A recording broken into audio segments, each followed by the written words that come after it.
Welcome to the Mindcut series. Today, we're diving deep into a conversation with Emma Grede. She's a really successful entrepreneur, co-founder of several businesses.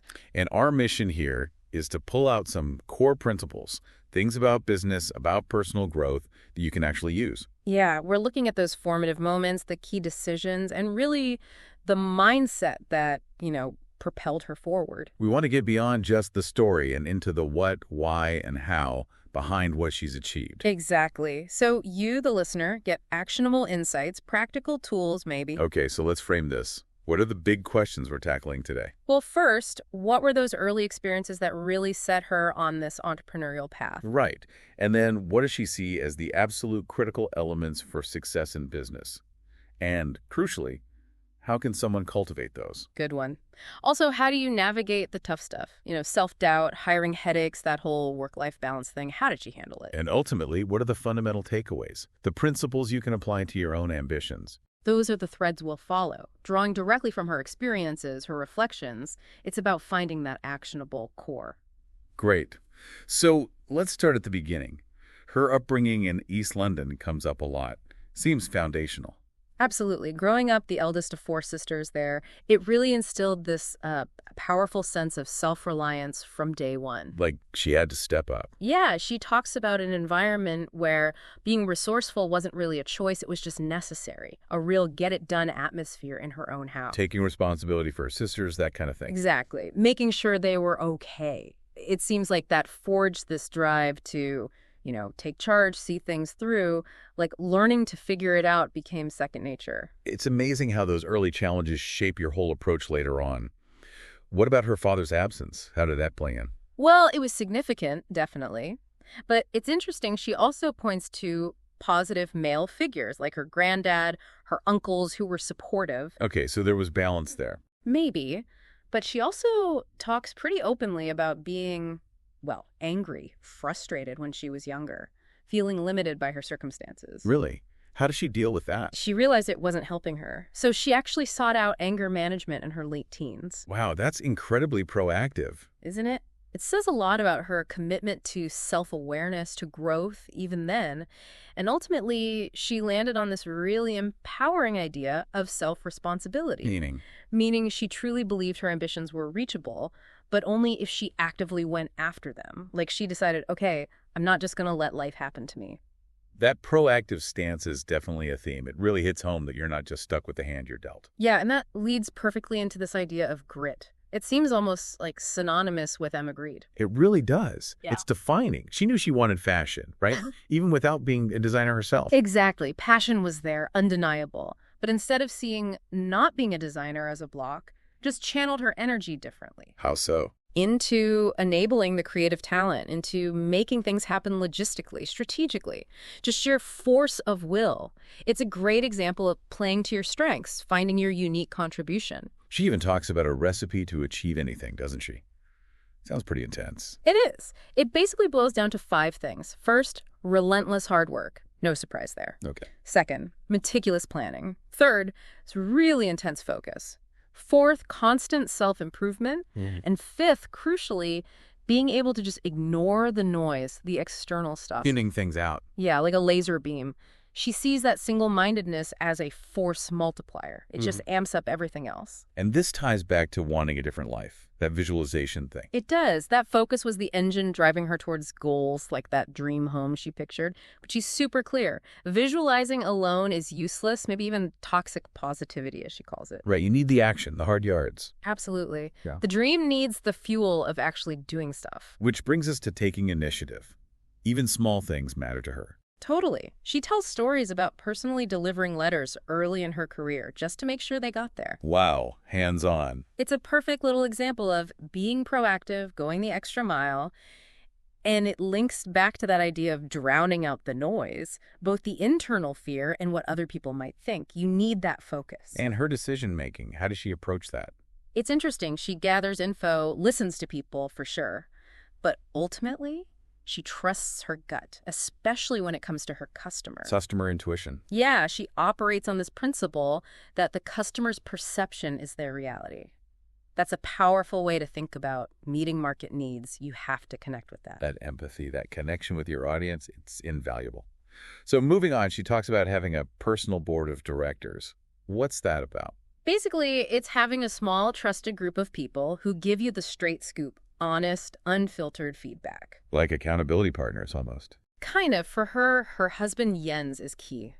She shares this story where, right before a big board meeting, he told her she had an employee mentality. Ouch, that must have stung. Probably. But she says it was a catalyst. It made her realize she needed to step up, own her authority, give clear direction instead of seeking approval.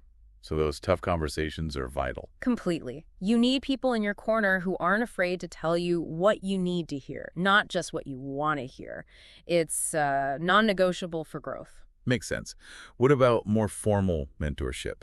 Did she seek that out? Her view is pretty pragmatic. She sees the value, but she puts more weight on just actively learning from everyone around you, title or no title. How did she do that? Well, she basically treated her own boss like a mentor, watched carefully, learned from their successes, how they made decisions. Learning by observing. And by asking direct, smart questions whenever she met experienced people. Just being resourceful, pulling wisdom from her environment. Like asking that CMO about the most crucial skill. Exactly. And the answer was just grit. So yeah, less about formal programs, more about this mindset of constant active learning from whoever has relevant experience. Be a sponge, basically. Observe, ask sharp questions. Okay, let's shift to that perennial challenge. Work-life balance. What's the Emma Grede philosophy there? Look, her stance is pretty direct. Maybe a bit controversial for some. Yeah, so? She believes achieving that balance is mostly your responsibility, not just your employer's. Okay. So the onus is on the individual. Largely, yes. Now, she's committed to creating supportive, flexible workplaces, absolutely. But she's also really honest about the level of dedication needed for top-tier success. Meaning long hours are often part of the deal? Pretty much. She kind of challenges the idea that you can consistently stick to standard hours and still expect extraordinary results. It's almost like a contract, she describes. You put in massive effort, commitment, And the return is access to an exceptional environment, big opportunities. She draws a really clear line between a regular job and the kind of all-in commitment ambition at that level often requires. That's a very clear-eyed view. Reaching the peak often means sacrifice. Okay, let's talk about her actually becoming an entrepreneur. What lit that fire? A big part of it was this deep-seated desire to escape her original circumstances, to build something different for herself. The visualization again. The dream home. That was part of the motivation, yeah. But again, she stresses those visions need hard work, real action underneath them. So what was the specific opportunity? Good American, for instance. That came from spotting a huge gap in the market. She saw that fashionable, well-made clothing for plus-size women was seriously lacking. Right, that was a known issue. But she didn't just see the gap. She connected it with her expertise in talent, in marketing, and brought those together.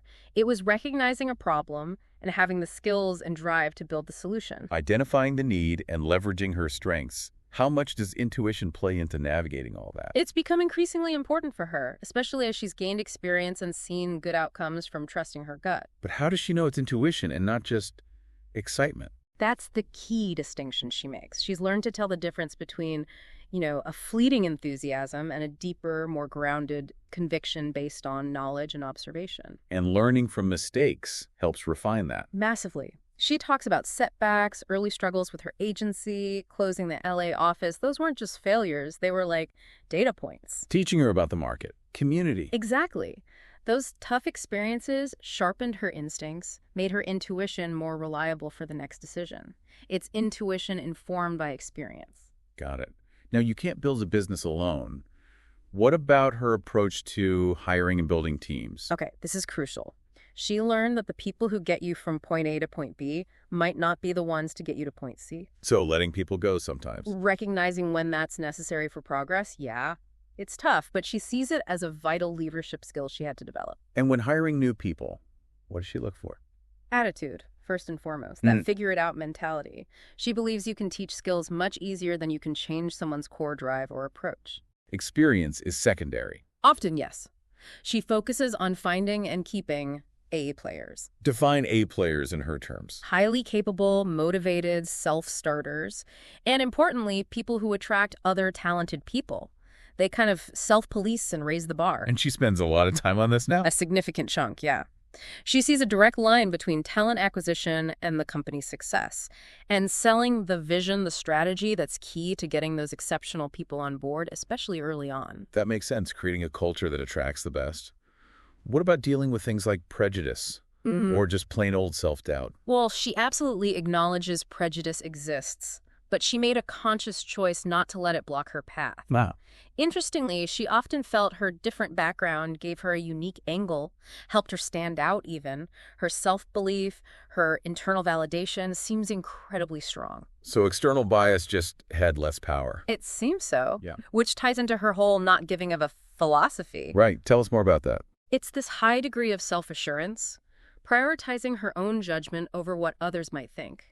She genuinely seems to believe people are way less focused on your actions than you imagine. That frees you up. Totally. It lets you pursue your goals with more conviction, less second-guessing based on perceived judgment. That's a powerful mindset. How do you think someone cultivates that? It can't be easy. Well, it probably comes back to focusing on what you can control, building confidence through small wins, maybe, and just remembering that criticism is part of the game.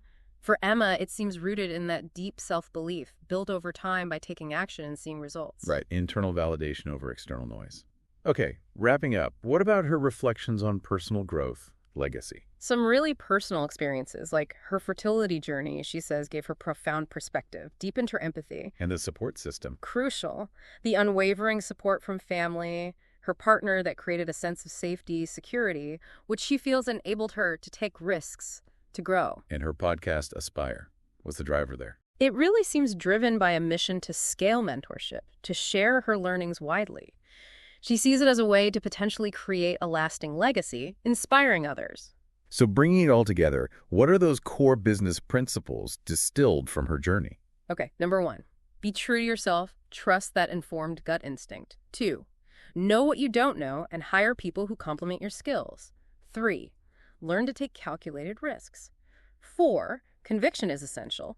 And finally, genuine passion for the product, the service, understanding the problem you're solving, that's vital for selling it, for building it. It really does all seem to circle back to authenticity and drive. Precisely. Emma Grede's story is such a powerful reminder that success isn't just one thing. It's this mix of resilience, focus, constant learning, and really understanding yourself in the market. Her emphasis on grit, building that strong team, trusting your gut, valuable lessons for anyone. Absolutely. That self-reliance from her childhood evolved into this incredible grit that get it done just became unwavering determination. And having those truth tellers, that personal board, sounds critical.